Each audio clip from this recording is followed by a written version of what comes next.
NT Ramarao గారు ఆ రోజు ఏ డైలాగ్ అది చెప్పాడో డైలాగ్స్లో మాత్రం ఎక్కడ రాజీ పడలేదు. రఘురామకృష్ణరాజు గారు చాలా బ్యూటిఫుల్గా చాలా నిండుగా చెప్పగలిగాడు. ఆయన చూసినప్పుడు మళ్ళీ ఎన్టీ రామారావు గారి డైలాగ్స్ మనకు గుర్తొచ్చే పరిస్థితి వచ్చింది.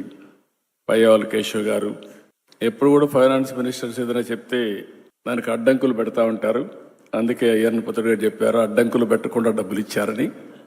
వారిని కూడా మనస్ఫూర్తిగా అభినందిస్తూ, ఇంతవరకు నా జీవితంలో చాలా ఈవెంట్స్ చూశాను, కానీ 45 సంవత్సరాలుగా చాలా కార్యక్రమాలు చేశాం.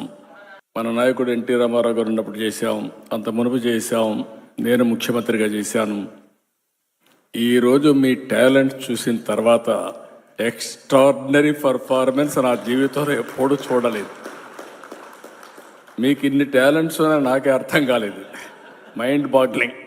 పవన్ కళ్యాణ్ గారు కూడా ఆయన సినిమాలు ఎంటర్టైన్మెంట్, కానీ ఆయన సినిమాల్లో కూడా ఆయన ఇంత ఎంటర్టైన్మెంట్ వచ్చి ఉండదు. ఈరోజు అదుర్స్ మామూలు కాదు.